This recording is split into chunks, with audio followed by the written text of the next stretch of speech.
Be'ezrat Hashem, là on va faire la parachat de la semaine dans l'Ikouté Halachot. Même que l'Ikouté Halachot, en fait, il est sur le Shulchan Aruch, sur les 4 parties du Shulchan Aruch. Mais Baruch Hashem, aujourd'hui, il a été réparti. Il a été réparti selon la paracha. Hein. Et là, le thème d'aujourd'hui, c'est les brachot. En fait, c'est avant les brachot, c'est quand Yaakov, quand Yitzhak Avinu, il va dire à Yaakov, Akol Kol Yaakov. C'est ça le thème d'aujourd'hui. C'est quoi cette voix de Yaakov? Alors on sait que les Chachamim, ils ont dit la voix de Yaakov, c'est la Torah. La voix de Yaakov, c'est la Torah. Akol Kol Yaakov, En Ayadaim de Esav. Quand la voix de la Torah, elle est en pleine force, il n'y a pas les mains de Esav. Ça veut dire que la Kedusha, elle prend le dessus. La Kedusha, elle remporte, elle domine. Ça c'est le pshat des Chachamim, Akol Kol Yaakov, En Ayadaim de Esav. Mais le pasuk qui dit pas comme ça. Le pasuk qui dit Akol Kol Yaakov, Ayadaim de Esav.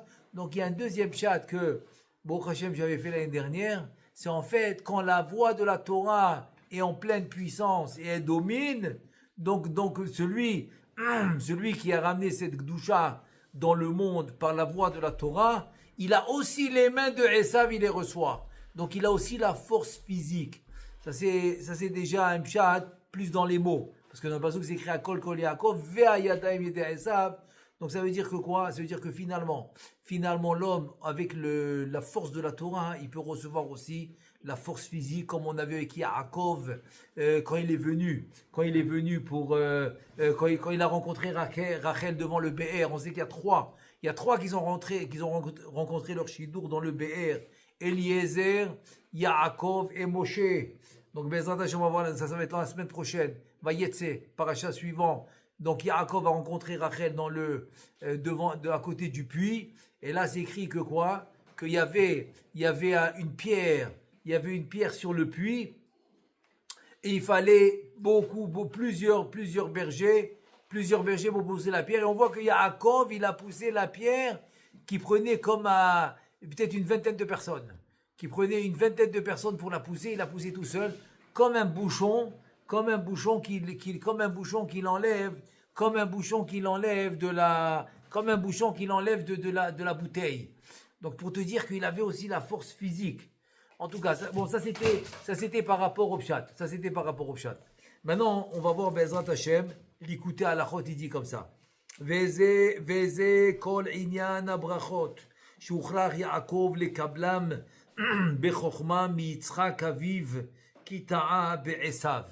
Ok, alors maintenant on va voir les brachot qu'il a eu Yaakov. Donc selon ce qu'on a vu maintenant selon le pshat, donc les brachot, évidemment, on parle spirituel, mais aussi comme on a dit, qu'à un certain moment, il aura aussi la force physique. Parce que ça va ensemble. Et bon, c'est rien qu'une parenthèse que j'ouvre. C'est que dans le ventre de Rivka, d'ailleurs, c'est la raison pour laquelle Rivka, finalement, comme le Midrash dit, elle devait amener 12 tribus. Elle en a amené que 2. Parce qu'elle s'est plainte de la grossesse, elle souffrait beaucoup dans la grossesse parce qu'il y avait beaucoup de disputes entre Esav et Yaakov dans le ventre de Rivka. Et là-bas, finalement, ils se sont mis d'accord. Que Yaakov, il prend le Olam Haba et que Esav, il prend Olam Hazé. Donc finalement, si Yaakov, il a seulement Olam Haba, donc comment Yaakov, il peut avoir la force physique? Ça veut dire aussi matériel. Donc ça c'est le Ben Ishraï qui répond. Ben Ishraï répond une réponse extraordinaire. Il dit c'est facile. C'est que finalement Yaakov il dit à Esav Imlo beriti omam valayla chukot shamim vaaretz lo samti.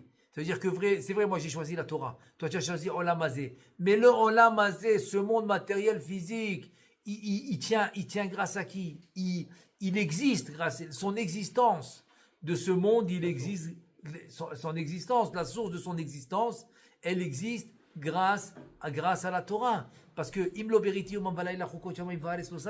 si maintenant il n'y a pas de Torah dans le monde n'existe pas. Donc finalement, si Yaakov c'est lui qui est déteneur de la Torah, Donc évidemment que grâce à lui, le monde y tient. Donc c'est évident qu'il aura le droit aussi à ce monde. Donc c'est Bechorma. Et c'est ce qu'il va nous dire ici, l'écouter à la Chot, qu'il a fait ça Bechorma. Il a pris les brachot Bechorma, c'est-à-dire en prenant la Torah et les spirituels, donc il a eu aussi le matériel qui vient avec. Parce que le matériel, il existe grâce au spirituel. Alors il dit comme ça. וזה כל עניין הברכות שהוכרח יעקב לקבלם בחוכמה מיצחק אביו כי טעה בעשיו וכל זה היה על ידי שהלך עשיו אחר תאוותיו ובפרט תאווה הידועה כמו שכתוב ויהי עשיו בן 40 שנה ויקח etc. Alors ça veut dire que quoi? Ça veut dire que maintenant déjà Rabbi Nathan, alav shalom, Rabbi Nathan il explique qu'en fait qu'est-ce qui a empêché de Esav de vouloir les brachot spirituels et de vouloir accepter la Torah? Il dit c'est les ta'avot de ce monde. C'est comme on a par exemple aussi c'est écrit que Esav, comme il a su que la condition qui a été dit à Brit Ben Abetarim avec Avraham Avinu et Akadosh Borou Hu, la condition de recevoir la terre d'Israël, c'est d'avoir la galoute. Donc on ne savait pas encore où c'était la galoute. Finalement, la galoute va se faire en Égypte. Donc la condition pour recevoir Eretz Israël, il fallait passer l'exil, il fallait passer l'esclavage en Égypte. Maintenant, Esav, il aime trop ce monde, ce Olamazé. Donc lui, il veut pas l'esclavage, il veut pas l'exil. Donc il a renoncé. Il a renoncé à Eretz Israël. C'est pour ça qu'on va dire Behar Seir. Seir, c'est en fait l'endroit de Esav qui est en Chutz Laaretz. Et c'est aujourd'hui, on va dire, c'est plus l'Europe au complet, quoi. C'est ça le Har Seir, que finalement Esav, il voulait pas avoir cette condition. Mais dans le ventre, déjà, il était comme ça. Il allait vers les maisons d'idoles. Dans le ventre. Oui, ça veut dire que déjà dans le ventre, ils avaient cette marloquette, ce conflit. Maintenant, si ta question c'est comment c'est possible un conflit pareil dans le ventre, eh bien en fait, le Harizal, alav shalom, il répond à ta question. Il dit, eh ben c'est dans le monde des Neshamot. Et ça, je vais te dire, ça va répondre à une grande question. La grande question, elle se pose, c'est que quand on a reçu la Torah au Har Sinaï, au mont Sinaï, c'est écrit que Akadosh Baruch Hu, il est parti chez les nations, il leur a demandé est-ce qu'ils veulent recevoir la Torah, etc. Et chaque nation, il a dit ce qu'il a dit. L'autre, il a dit je peux pas parce qu'il peut pas ne pas tuer. L'autre, il peut pas ne pas voler, etc. Maintenant, la question, elle se pose où ça s'est passé et quand ça s'est passé. À qui il a parlé à Kadosh Baruch Hu? Après que quoi? Après que Am Israël, il sort d'Égypte, il commence à demander aux nations est-ce que vous voulez recevoir la Torah? Donc c'est évident que c'est impossible, parce que toute la sortie d'Égypte, c'est pour recevoir la Torah.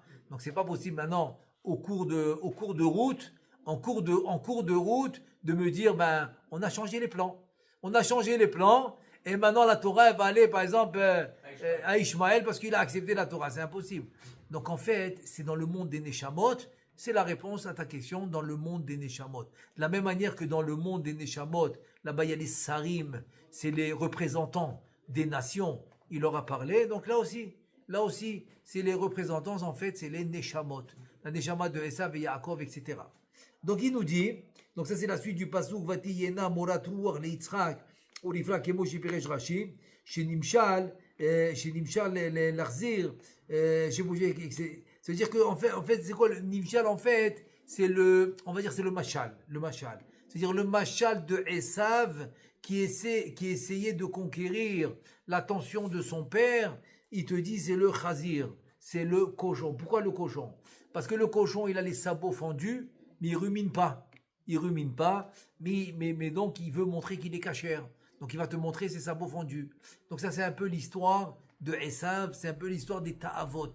Les ta'avot, c'est quoi? C'est que l'homme, il veut absolument profiter de ce olam hazé, tout en étant tout kaviarol, tout en recevant les brachot de la Torah, exactement comme il voulait Bil'am, Bil'am, il voulait vivre comme Bil'am, le rachat, que sa femme c'était l'ânesse, etc. Et d'un autre côté, il veut mourir comme Moshe Rabbeinu, comme Pinchas, comme Moshe Rabbeinu, ce que tu veux. Il veut mourir comme un juif cachère, mais bon, Ça, c'est impossible. Donc, c'est un peu l'histoire qui ramène ici par rapport à Esav. וזה הנה מראות שמרוב רשעת עשיו שעסק במרמה כזאת, עד שגם יצחק הצדיק האמת, כהוא עינה מראות האמת, עד שרצה לברך חס ושלום את עשיו הרשע. Donc selon l'explication de l'écouter à la chôte, Rabbi Nathan il dit, c'est quoi que ses yeux se sont affaiblis, il est devenu aveugle, il a dit tellement il a vu que Esav était tordu, et tellement les coups qu'il a fait Esav, etc., soi-disant que c'est un homme cachère, tellement il a vu ça, ça lui a affaibli les yeux. Ça lui a affaibli les yeux, et tellement ça lui a affaibli les yeux, qu'il était prêt à le bénir. Il était prêt à le bénir. Donc ça, c'est les grandes questions. Pourquoi il était prêt à le bénir? Est-ce que Béhémet, il voulait vraiment que le rachat, c'est lui qui prend tout?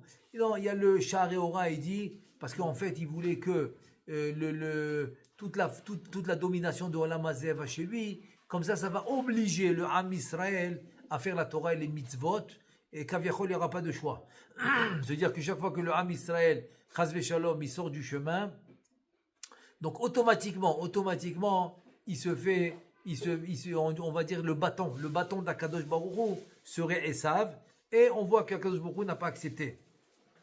Parce que la Midat HaChesed qui est Abraham n'a pas accepté, et qu'est-ce qu'il a fait? Il a envoyé la Nevoua à Rivka, et c'est comme ça que ça a été annulé, que c'est Yaakov qui prend les brachot. Bon, je ferme la parenthèse et je continue. Hachiratza levarer, donc il voulait faire la bracha Esav Arasha, Vamarlo Aveli Tzaïd, etc. Pourquoi? Qui savoir chez Esav Rafez Behemet la Achilo, Ulfarneso, Bechinat, qui Tzaïd Befiv, qui Bevada Yevin Yitzhak, chez Yaakov Osek, Batora ve'avoda yoter mi Esav, Shaya Ish Sadeh ve'Yaakov Haya Ishtam Yoshev Walim. Ça veut dire, personne ne peut venir me dire que Yitzhak, c'est évident qu'il s'est trompé, et il est resté avec cette erreur. C'est impossible. Donc il y avait une idée qui se cachait derrière ça. Donc l'idée c'est quoi? L'idée maintenant qui nous dit Rabbi Nathan, eh bien écoute, on va essayer de le faire revenir dans la Torah, avec les brachot. Pourquoi? Kitsaïd Befiv. Parce qu'il pensait vraiment que quoi? Il pensait maintenant comme deuxième idée, c'est quoi? C'est que si maintenant, lui, il aime la Torah, il aime son frère Yaakov, et donc il aime son père, parce qu'il faisait, comme la Gemara le témoigne, la Gemara va témoigner que Esav, il avait eu un kibbutz d'Avaim extraordinaire. Même les Amoraïm, ils étaient bouche bée devant le kibbutz d'Avaim de Esav. Donc il dit, s'il m'aime tellement à moi, si Yitzhak qui pense comme ça, il aime son frère, donc il va le nourrir, il va les farnes auto, il va lui donner la parnassa. En deux mots, c'est un genre de Issachar ou Zvulun. Donc ça aussi, ça peut marcher. Donc je vais garder Esav dans le clan. Il va être Zvulun, Yaakov va être Issachar, et tout va bien. רק סבר שעשיו מרוצה לפרנס את יעקב, כמו שהיה רגיל להביא ציד ליצחק. C'est-à-dire que quoi? C'est-à-dire en fait ici maintenant il te dit que selon cette explication, il te dit Rabbi Nathan, que tout simplement Yitzhak il a pensé que Esav il serait prêt, Esav il va être prêt à fournir la parnassa à Yaakov, comme Esav il faisait avec Yitzhak. Parce que le Ramban il dit que Kaviachol, Yitzhak, il était mitavé de tous les gibiers que Esav il faisait. Bon, ça, comme on l'a mentionné tout à l'heure dans le cours, le cours qu'on a fait tout à l'heure, ça en fait, c'est pour essayer de le garder dans son clan. C'est-à-dire, Yitzhak en fait, bon, c'est une grande leçon par rapport au Chinour, c'est qu'au lieu de rejeter Esav, comme il fallait le faire avec Ishmaël, de rejeter Ishmaël, de le repousser. Et donc Yitzhak, il a dit, si je peux éviter de le faire aussi avec Esav, donc ça peut peut-être le laisser dans le clan de la Torah. Et donc, il sera le Issachar ou Zvulun. Donc, il va être le Zvulun. Il va amener la Parnassa, Yaakov, Israël, Issachar, et tout va bien. Et pourquoi d'un côté, c'est mieux de ne pas rejeter? Parce qu'on voit l'exemple avec Timna. Timna qui est venue en fait, elle voulait absolument la descendance de Abraham. Elle est venue chez Abraham, elle s'est fait repousser. Bon, chez Yitzhak, elle est venue chez Yaakov aussi, il a repoussé, comme elle dit la Gemara. La Gemara dans Baba Kama, elle explique que parce que Yaakov l'a repoussé, donc c'est comme ça qu'est né Amalek, Timna avec Eliphaz, qu'ils ont enfanté Amalek. Elle était déjà conçue spécialement aussi. Non, elle avait un nitzot. Voilà, c'est ce que je vais expliquer maintenant. Ça veut dire qu'elle avait une étincelle de sainteté qu'on devait récupérer. Donc en la repoussant, elle est partie s'associer, elle est partie se marier avec Eliphaz parce qu'elle voulait absolument la descendance d'Abraham. Il faut savoir que Abraham, c'était en fait la légende. La légende du monde, c'était Abraham. Tu vois bien que Agar, qui était la fille de Paro, est devenue la servante de Sarah. Donc même la fille de Paro est prête à devenir la servante de Sarah et ne pas être, par exemple, une princesse qui va se marier avec un prince. C'est la fille d'un roi. Et pourquoi? Parce que c'était la légende. Il savait qu'Abraham, il détenait la vérité dans le monde. Donc aussi Timna, elle voulait absolument s'associer dans la descendance d'Abraham. Maintenant, comme elle a été repoussée, elle a pas eu le choix. Elle a dit au moins, alors je vais aller au moins chez Esav. Au moins, c'est la descendance d'Abraham. Esav, c'est le fils de Yitzhak. Donc finalement, elle va se marier avec Eliphaz, va naître Amalek. Elle dit la Gemara, tout ça parce que Yaakov l'a repoussé. L'histoire revient à chaque fois. C'est quoi? C'est rien que pour dire la différence. Il dit le Harizal. Moshe Rabbeinu, il a eu le même scénario. Et c'est qui? La reine de Couche. Il est resté 40 ans là-bas, comme il dit le Yalkut Shimoni. Yalkut Shimoni, il ramène toute l'histoire, magnifique. Du début à la fin. Yalkut Shimoni, il ramène toute l'histoire. Le Harizal, il est d'accord avec cette histoire. Il dit que c'est vrai, il explique en plus. Alors, c'était quoi la Chokhma de Moshe? Les tzadikim, et c'est quoi là, en fait, le refus? On va comprendre c'était quoi le refus de Yaakov, et c'était quoi la Chokhma de Moshe. Comme ça, on va comprendre ce qu'on vient de faire maintenant par rapport à Esav que Yitzhak voulait le garder. Alors, pour comprendre ça, la Chokhma de Moshe, c'est la suivante. Le tzaddik, il a en principe deux zivugim, c'est-à-dire il a deux possibilités de mariage avec son shoresh neshama, avec sa deuxième moitié, son âme sœur. Il y a deux possibilités. Il y a ce qu'on appelle le zivug des katnout et zivug des gadlout. Ça veut dire que il a un zivug, ça veut dire il a une nekeva dans la gadlout. C'est quoi la gadlout? C'est les mochin des gadlout dans le niveau supérieur. Je donne un exemple. C'est que par exemple, Yaakov Avinu, son niveau supérieur va s'appeler Israël. Son niveau inférieur va s'appeler Yaakov. C'est rien qu'un exemple que je donne, parce que chez lui, les deux c'est mochin des gadlout. Oui. Évidemment, attends qu'on soit clair. Yaakov, Israël, les deux, c'est gadlout. J'amène ça comme exemple que l'homme, c'est comme Yaakov et Israël. Chacun, il a son niveau inférieur, son niveau supérieur dans la Kedusha. Je ne parle pas Chas Shalom dans la Sitra, dans la Kedusha. Il a les deux niveaux. Donc, il y a une possibilité de se marier avec une femme du niveau inférieur, ou il a la possibilité de se marier avec une femme de son niveau supérieur de cet homme-là. Chacun d'entre nous, il a ça. Maintenant, Timna, oui, elle avait un rapport avec Yaakov. Pourquoi? Parce qu'elle avait une étincelle de sainteté qu'il fallait retirer. Mais Yaakov, il dit, attends, Timna, c'est dans mon niveau inférieur. C'est pas mon niveau supérieur de spirituel. C'est pas dans mes mochines des gadlout, c'est dans les mochines des gadlout. Je veux pas. Mais le nitzot, il est là. L'étincelle de sainteté, il est là. Donc il faut le retirer. Donc finalement, qu'est-ce qui fait cette étincelle? Il va chez qui? Chez Eliphaz. Qui sort de ça?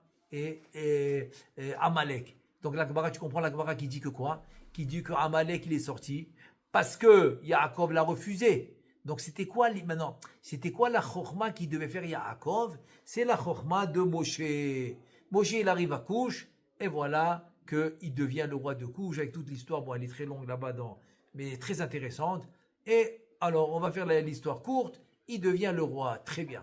Maintenant, dès qu'il est venu le roi de Couche, Moshe, alors évidemment qu'on lui amène une femme. Maintenant, il va choisir une femme qui lui convient. Donc, quelle femme il a choisi? Une femme, en fait, qui était son shoresh, mais dans son niveau inférieur, spirituellement, c'est dans ses mochines des gadlout. Parce que son shoresh de mochines des gadlout, c'est Tzipora. C'est Tzipora, ça c'est 40 ans plus tard, quand il va finir couche, 40 ans plus tard, quand il va arriver à Midian. Quand il va arriver à Midian, et là, dans le BR, dans le puits, il va rencontrer Tzipora. Elle, ça va être son shidour dans les mochines des gadlout. Mais pour l'instant, il a dans les mochines des gadlout. Maintenant, le tzaddik, il veut pas se marier avec les mochines des gadlout. Impossible. Mais lui, il a dit, attends, si je la repousse, celle-là, il va arriver ce qui est arrivé à Timna, que Yaakov l'a repoussé. Donc, Yaakov l'a repoussé. Qu'est-ce qui est arrivé quand il l'a repoussé? Eh bien, ils ont enfanté Amalek. Il dit, si je la repoussais là, il y aura un deuxième Amalek. Qu'est-ce qu'il a fait? Très grande chokhma il a fait. Je vais la garder avec moi, mais je vais pas faire de relation, mais jusqu'à que je lui retire l'étincelle de sainteté. Dès que je lui ai retiré l'étincelle de sainteté, je m'en vais. Ça a pris 40 ans. Ça a pris 40 ans. Et regarde la preuve que je te ramène. Ça, c'est bon, c'est un rajout que je fais. Mais si Atadishmaya, incroyable.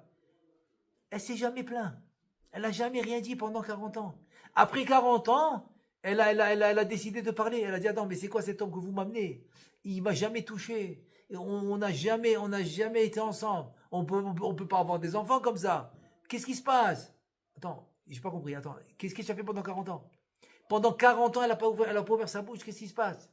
Alors, en fait, la raison, c'est quoi? C'est tant qu'il y avait ce nitzotz, tant qu'il y avait cette étincelle de sainteté, elle avait cette connexion avec Moshe. Donc, Moshe, il l'a enlevé petit à petit. Ça lui a pris 40 ans. Dès qu'il a fini de lui retirer l'étincelle de sainteté, sans faire de relation. Il s'est marié, mais sans faire de relation avec elle. Il a réussi à lui enlever, donc elle n'avait plus de connexion. Elle n'a plus de connexion avec Moshe. Là, elle parle, elle dit, c'est quoi ça? Qu'est-ce que je fais avec lui? Je ne comprends pas, qu'est-ce qui se passe? Etc. Et c'est comme ça que Moshe, finalement, il s'en va à Midian, et ça continue. Yitzhak, il veut faire la même chose. Il dit, Esav, attends, si je le laisse partir, Esav, les étincelles de sainteté qu'il a de moi. Adi, il est venu de moi, Esav. Il a des étincelles de sainteté. Je ne veux pas les perdre, ceux-là. Alors, tu ne veux pas les perdre maintenant, mais c'est un rachat. Regarde, il a perdu la vue. Il a perdu la vue parce qu'il n'a pas arrêté de voir des choses pas bien en Esav. Comme ça, il dit Rabbi Nathan. Il a perdu la vue à cause de ça. Alors, tu veux quoi? Tu veux le garder pourquoi? Il dit, Yitzhak Aveno, je vais le garder comme sponsor, comme donateur. Voilà. Il va être le Zevouloun de Am Israël. Attends, le plan, il est pas mal. Attends, c'est le fils de Yitzhak. C'est le fils de Yitzhak. S'il se convertit, c'est un juif, c'est le fils de Yitzhak. Attends, c'est le fils de Yitzhak. Il se convertit, ça va? Il devient le donateur de qui? De Am Israël. Ok, il veut pas hériter Israël. Donc ça veut dire que lui, il aurait été la puissance mondiale qui aurait fait deux choses. Et qui aurait amené tout ce que le Ham Israël a besoin, comme Parnassa, parce que ça aurait été la puissance mondiale. Et deuxièmement, il aurait aussi gardé le Beth Amikdash, il aurait gardé Ham Israël, il aurait une armée extraordinaire, parce qu'il aurait été, comme j'ai dit, la puissance mondiale qui va s'associer avec la Torah. Donc il aurait eu la bracha. C'est ça qu'il voulait Yitzhak. Tu vois, où est-ce qu'il voulait Yitzhak? Yitzhak, il se dit, viens, je vais le garder. Il devient le Zevouloun. Il va, même physiquement, s'il y a des peuples qui veulent attaquer le Ham Israël ou le Beth Amikdash, il aura la plus grande armée du monde, donc il pourra les sauver. Et aussi financièrement, Ham Israël, il manquera de rien, mais rien du tout. Ils auront toujours ce qu'ils ont besoin. Et c'est ce qu'il voulait faire, Yitzhak. Alors, et donc Yitzhak, il se dit, Bevadai, que Yitzhak, il savait que Yaakov, il était dans la Torah, Torah ve'avoda, plus que Esav, Shaya ish sadeh, ve'Yaakov aya ishtam, Yoshev ohalim. Mazé Yoshev ohalim, il dit Rabbi, et il dit le Rabbi Yosef dit Kitelia, il dit Yoshev ohalim, c'est-à-dire il a réuni, comment un homme il peut être dans deux bêtes à Midrash en même temps. Yoshev ohalim. Ohalim, c'est Oel Avram, Oel Yitzhak. Et Yaakov, il était quoi? Il était au milieu, donc il a réuni les deux. Il a réuni Avram, il a réuni Yitzhak, Yoshev ohalim. Donc Yitzhak, il sait de qui on parle. On parle de Yaakov, Bechir Avot, et c'est lui qui détient la Torah. רק סבר שעשיו מרוצה לפרנס את יעקב כמו שהיה רגיל להביא ציד ליצחק, על כן רצה לברכו בעשירות כדי שיוכל לפרנס את יעקב. Donc tout simplement il a dit Yitzhak, très bien, le plan il est magnifique. Je vais faire la bracha à Esav, il aura la richesse, il va donner toute la parnassa et la richesse à Yaakov, que Yaakov va s'occuper de la Torah. Tout va bien. כי יעקב שהוא הצדיק בעצמו שעוסק בתורה, בתכלית הקדושה לשמה, בשלמות גמור, אף על פי שנוטה מעט לשמאל, בשביל פרנסה ועשירות, אף על פי כן, אין לו פנאי לצייד את העשירות לגמרי, בהכרח שיהיה מלאכתו נעשית על ידי אחרים. Ça veut dire que Yitzhak il dit attends, Yaakov, Ishtam Yoshev Oalim, du matin au soir, qu'est-ce qu'il fait Yaakov? C'est la Torah. Très bien. C'est sûr qu'il va faire la Ishtadlut. Il va aller chercher de la parnassa. Il va vouloir, je sais pas moi, il va vouloir chercher de la parnassa pour vivre. Très bien. Mais est-ce que la richesse, il pourra aller l'acquérir complètement? Non. Il sera trop occupé dans la Torah. Donc, obligatoirement, tu dois avoir quelqu'un qui va lui supporter et qui va lui donner la richesse, etc. Et en fait, le Issachar ou Zvouloun, c'est Moshe qui l'a instauré dans le Ham Israël. Mais c'est Yitzhak qui voulait le commencer. Mais rien qu'Yitzhak qui voulait le commencer avec Esav. Que Esav soit Zevulun, ok, et que Yaakov c'est Issachar, et tout va bien. Mais finalement, ça n'a pas marché, donc finalement Moshe il l'a instauré avec Issachar ou Zvulun. עכשיו, ובשביל זה בהכרח שזבולון יחזיק את יששכר בחינת צמח זבולון בצאתך, ויששכר בעולך. ועל כן, tu peux poser une question là-dessus? Oui, c'est on voit quoi? qu'Abraham Avinu, il a réussi dans le fond à faire les deux. Et il Oui. avait et la Torah, et la Tfila, et la richesse. Et alors lui, bon, il a étudié aussi chez Shem et Ever. Shem et Ever aussi, on ne sait pas, ils étaient que dans la Torah, ils travaillaient aussi. Bon, ta question c'est quoi? Attends, elle est claire. Ça veut dire que maintenant tu es en train de me dire que quoi? Tu es en train de me dire que Abraham, il a réussi les deux. Et alors pourquoi tu dis que tu as besoin pour Yaakov? Très bien, très bonne question. Oh, je vais te dire en fait c'était quoi l'idée de Yitzhak? Je vais te dire. En fait, l'idée de Yitzhak, c'était pas spécifiquement pour Yaakov lui-même, parce que Yaakov lui-même est devenu très, très riche. Donc Yaakov lui-même, il avait les moyens, il n'y a pas de problème. En fait, Yitzhak, il voulait instaurer un système, ça s'appelle dans le langage des Chachamim, les Sha'av et les Dorot. Tu as compris? Des fois, il y a un système, tu as raison. Si le système était que pour Yaakov, ta question, elle est valable, tu as raison. De la même manière qu'Abraham, il a réussi, Yitzhak, il a réussi, et Yaakov aussi va réussir. Tu as raison. Mais ce système n'est pas automatiquement pour les Dorot, pour toutes les générations à venir pendant 6000 ans. Donc Yitzhak, il te dit, attends, j'ai pas peur pour Yaakov. Tu vois bien qu'il n'a pas peur. Il veut bénir Yitzhak. Yitzhak veut bénir Esav. Il n'a pas peur pour Yaakov. Vas-y, il n'y a pas de problème. Mais qu'est-ce qui va se passer? Qu'est-ce qui va se passer avec toutes les générations à venir?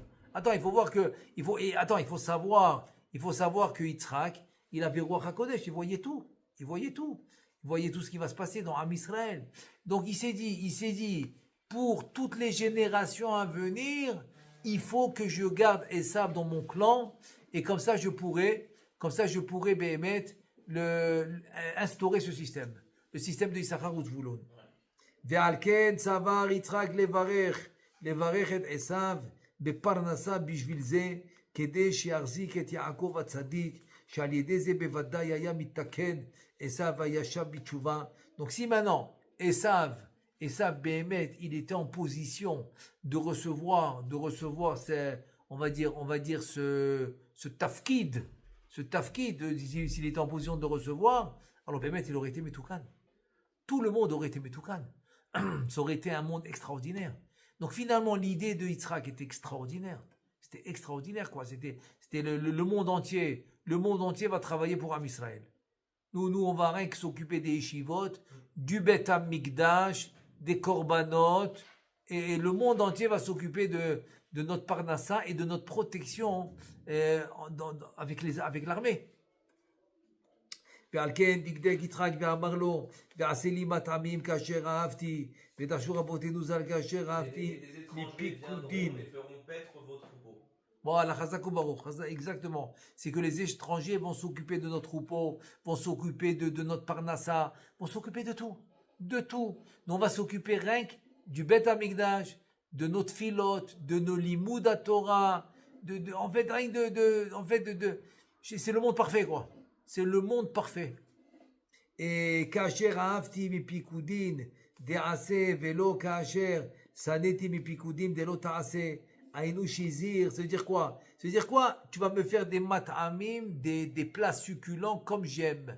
Comme j'aime, il dit le Zohar Kadosh, comme j'aime. Tu sais qu'est-ce que j'aime? Moi j'aime les mitzvot assez, mais j'aime pas Chas Shalom que tu vas transgresser les averot, que tu vas faire des averot Chas Shalom, que tu vas transgresser les mitzvot. Ah donc ça je déteste. Aïnou, et donc c'était quoi l'avertissement? C'était quoi l'avertissement de Yitzhak à Esav? Il te dit Aïnou sheizir oto sheyu amat'amim rak leyamin shehu bebchinat mitzvot ase velo lismol shehu bebchinat lo ta'ase. Aïnou shekol kavanato be'amat'amim yirak bishvil bechinat yamin bishvil atzadik larziko kedi shal yedeze yazor veyashuv gamu mismol leyamin. En deux mots, il lui dit l'avertissement de Yitzhak, écoute, tout ce que je te demande, ces plats, la succulence, c'est quoi? C'est que tu sois dans la droite. Le Zohar HaKadosh, il dit que la droite, c'est la Kedusha, et la gauche, c'est la Sitra. C'est les mauvaises forces. Donc ça veut dire que quoi? Il lui dit, mon avertissement à toi, Esav, tu sois dans la droite, donc comme ça tu vas te soutenir. Tu vas soutenir les Talmidei Chachamim, tu vas soutenir les Shivot, tu vas soutenir la Torah, et comme ça toi aussi tu vas être dans la droite, et tu auras eu ton tikkun. Il avait l'obligation de Shrita ou pas? Attends, maintenant l'idée, oui bien sûr, bien sûr. Mais il faisait confiance à Esav pour faire la Shrita. Ah ouais, non, ça c'est évident. Ça c'est évident parce que la Gemara dit que il y a aucun tzaddik que Chas v'Shalom, Akadosh Baruch Hu va le laisser manger des choses non cachères. Donc ça il y a aucun souci.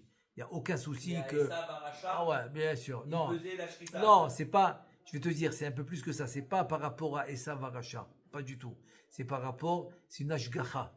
Comme ça dit la Gemara dans Choulin. Elle dit quoi? Elle dit à Kadosh Baruch Hu, il faut attention aux behemtam shel tzadikim. Il fait attention aux animaux des tzadikim. Tzadikim lo kol sheken. Il va pas faire attention aux tzadikim eux-mêmes. Donc il ne les laissera pas manger quelque chose qui n'est pas caché, etc.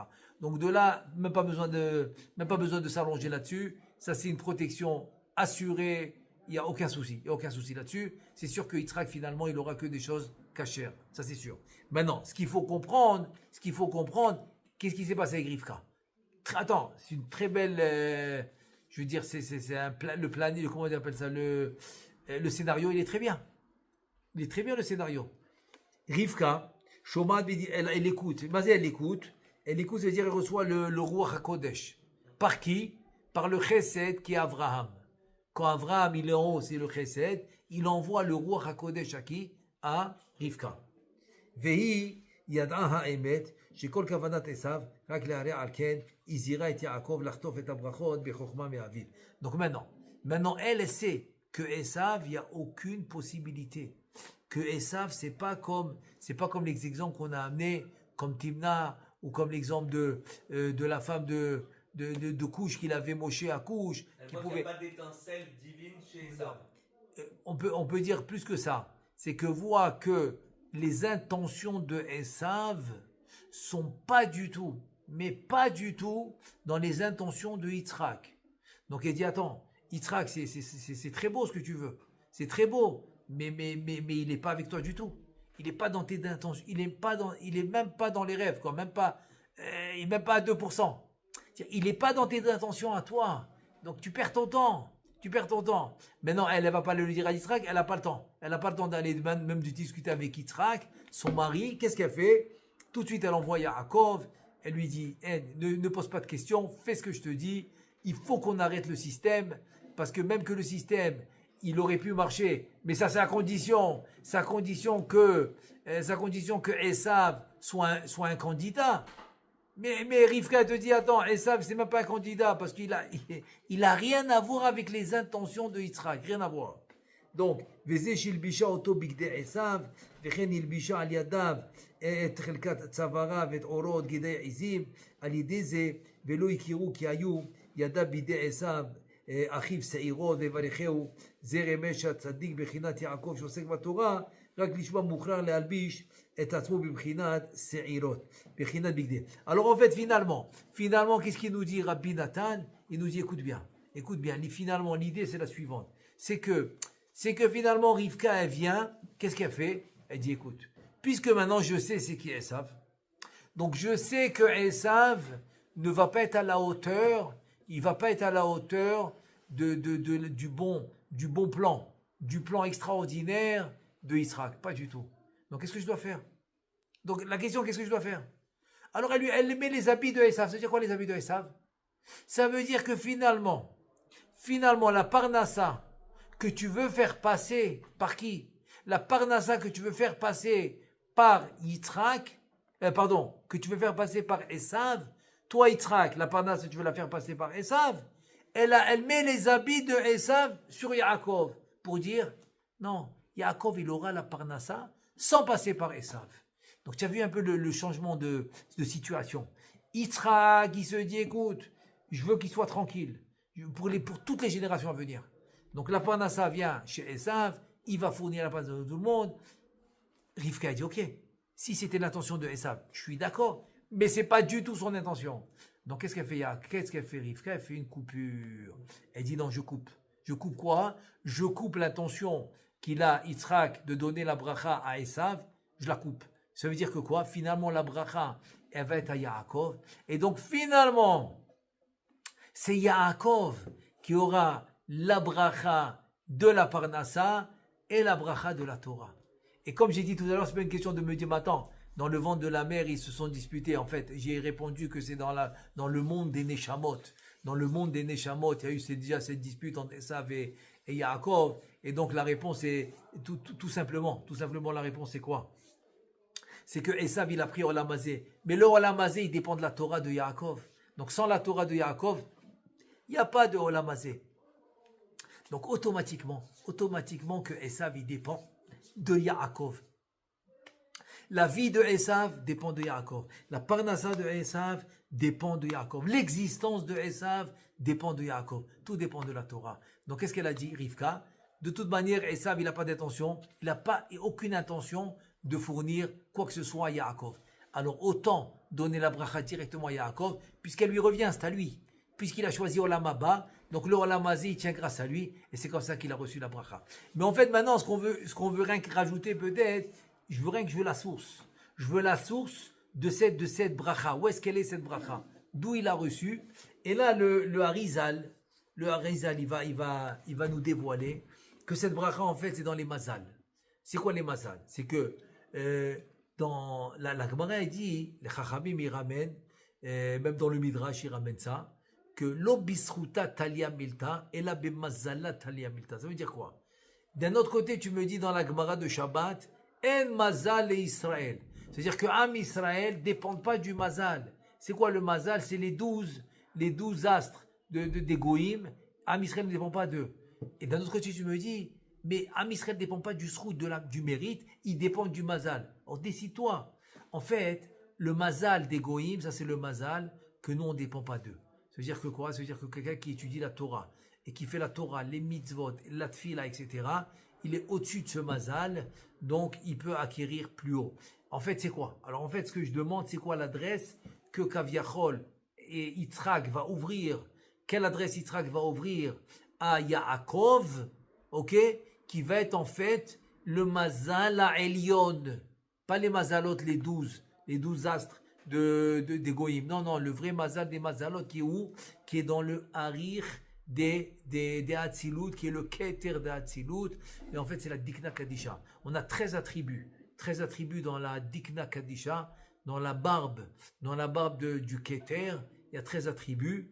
Et deux d'entre eux, le 8 et le 13, c'est Notzer Chesed, c'est le 8, Venake, c'est le 13, c'est ça les deux mazalot. Donc finalement, il a ouvert la porte à Yaakov qui puisse arriver jusqu'à là-bas. C'est pour cela que même dans un cas, par exemple chez les Goïm, si quelqu'un ne doit pas avoir d'enfant, eh ben il n'en aura pas. Il ne peut pas changer. Il peut pas changer. Avram et Sarah, hein, ils étaient toum-toum. C'est quoi toum-toum? Ils n'avaient même pas le membre. Ils n'avaient même pas ce qu'il fallait. Elle n'avait même pas de rechev. Elle n'avait même pas comment on appelle ça, placenta. Elle n'avait même pas la possibilité de matrice. Elle n'avait même pas de matrice. Elle n'avait même pas de possibilité d'avoir d'enfant. Et lui aussi, pas du tout. Et là, Kadosh Baruch Hu lui dit, Tse mistakdenut shelcha, sors du mazal normal et tu en auras. Comment ça tu en auras? Parce qu'il est arrivé au Harir. Harir, c'est le Keter d'Atzilut. Là-bas, c'est Bané, Chaye, Umzoné. Les enfants, Bané, c'est les enfants. Chaye, c'est la vie. Mezoné, c'est la Parnassa. Donc finalement, c'est ça qui lui a ouvert Yitzhak à Yaakov. Ça, c'est ce qu'il voulait faire à qui? À Esav. Non, il l'a fait à Yaakov. Et c'est là-bas où il y a, ça s'appelle le Mazala Elion. Donc là-bas, il y a les enfants, il y a la vie et la Parnassa. Donc quelqu'un maintenant, par exemple, une des façons. La Parnassa, elles sont liées. Quand on dit quelqu'un qui n'a pas de Parnassa, il est comme mort. Il est comme mort, mais il vit. Moi, quand je parle de la vie, c'est la vie, mamage. C'est la vie que l'homme, il est vivant dans ce monde. De ce monde. Et donc, par exemple, je donne un exemple. Par exemple, maintenant, quelqu'un qui, Chas Shalom, il ne devait pas avoir d'enfant, eh bien, il peut en avoir. Et d'ailleurs, le Harizal, dans le Pasuk Vayatar Yitzhak Lenoch Harishto, que Yitzhak, il a prié pour les enfants, il est arrivé à cet endroit-là, qui s'appelle le Mazala Elion, et c'est ce qui ramène le Harizal dans la Gemara de Moed Katan. Moed Katan, dans la page 28a. Moed Katan 28a, qui dit la Gemara Bane, Chaye, Umzone. La Bisruta Talia Milta, et la Bemazala Talia Milta. Et donc ça veut dire que quoi? Que là-bas, tu as vraiment là, c'est l'adresse. Donc c'est ça qu'il a ouvert Yitzhak Avinu, il a ouvert à Yaakov. Maintenant, à savoir comment on peut arriver à accéder là-bas. Avec une tfila sincère, on peut accéder là-bas. Mais il y a une autre possibilité, pour celui par exemple qui se fait pas répondre, parce que pour la tfila, il faut être vraiment prina de tzaddik, il faut vraiment avoir on va dire une tfila sincère à 100%. Et maintenant, celui qui n'est pas arrivé à ça, comment il peut accéder à cette adresse pour recevoir vraiment des choses? Par exemple, la Parnassa, elle est coincée. Ou par exemple, Chas Shalom, il n'a pas d'enfant. Ou par exemple, Chas Shalom, il a souci de santé, etc. Ces trois choses, il peut le recevoir là-bas, comment il fait? Alors le Harizal, il dit, par le Messirut Nefesh. Et c'est pour ça que finalement, à Kadosh Baruch Hu, il va dire à Moshe, pendant qu'il prie, pour ouvrir la mer, pour faire passer l'homme Israël, lui dit, Matissa, qu'est-ce que tu pries? Tout le monde pose la question, qu'est-ce que je fasse? Je te prie, c'est comme maintenant tu es en train de prier à Hachem, il te dit, hey, Michael, qu'est-ce qui se passe? Qu'est-ce que tu fais? Qu'est-ce que tu pries? Comment ça, qu'est-ce que tu pries? Qu'est-ce que tu veux que je fasse? Je suis obligé de prier. En fait, il lui dit non. Matitzak est là. Daber el bene Israël veisa'u. Par leur âme Israël, ils vont avancer dans la mer et elle va s'ouvrir. Pourquoi? Au Rachaim HaKadosh, il explique, selon le Zohar HaKadosh et selon le Harizal, qu'en fait, il fallait Messirut Nefesh.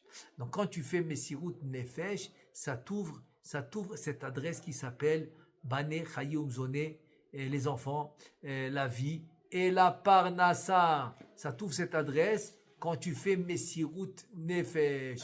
Et pour ça, qu'est-ce que c'est? un exemple, et j'en connais plusieurs comme ça. C'est qu'un jour, quelqu'un n'avait pas d'enfant pendant des années. Et il va chez le Rav Kanievski. Le Rav Kanievski, Alav Shalom, il lui dit, je peux pas. Tout est fermé, je peux pas. Alors qu'est-ce que je fais? Alors il a eu peur. Il n'aura jamais. Il a dit, non, j'ai une solution pour toi. Trouve quelqu'un qu'on lui fait honte en public, et il se tait. Et demande-lui une bracha. Et Baruch Hashem, c'est ce qu'il y a eu. Il y a eu vraiment une histoire comme ça qui s'est passée.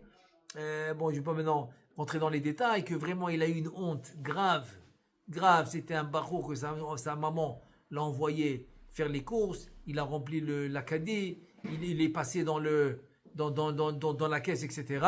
Et finalement, il vient pour payer, il sort un chèque. Ah, le caissier commence à lui crier dessus devant tout le monde. Il y avait 300 personnes. Qu'est-ce que tu fais? Mais on ne prend pas les chèques, nous. Il n'avait rien d'autre. Il lui dit, mais j'ai rien d'autre. Il m'a dit, reprends tous les affaires et va les remettre. Et il dit pas un mot. Barour, il dit pas un mot. Et cet homme-là qui était chez le comment tu appelles ça, chez le Rav Kanievski, était là-bas, était sur place. Donc il court derrière lui, il lui dit non, il lui raconte qu'il était chez le Rav Kanievski et que quelqu'un qui se fait honte en public, il dit pas un mot, tu n'as pas dit un mot, tu as réussi, fais-moi une bracha. Il lui a fait une bracha, il a eu un bébé. Il a eu un enfant, Baruch Hashem, grâce à ça. Donc ça, c'est le Messirut Nefesh. C'est-à-dire le Messirut Nefesh va te donner cette possibilité d'acquérir cet endroit de la bracha de Yitzhak. Donc ici, c'est pareil que maintenant, on a compris l'intention de Yitzhak. On a compris maintenant que Rivka, elle n'était pas d'accord parce qu'elle a reçu la névoie d'Avraham Avinu, la névoie pour ne pas que ça se passe comme ça, et que parce que Esav, il n'a aucune intention de donner la parnassa à Yaakov, donc Yaakov doit l'acquérir directement. Mais maintenant, cette adresse est laquelle? C'est ce que je viens de dire maintenant. C'est les Mazala Elion, les deux Mazalot, Notzer Venake, Notzer Chesed Venake, le 8 et le 13 de Dikna, des 13 attributs.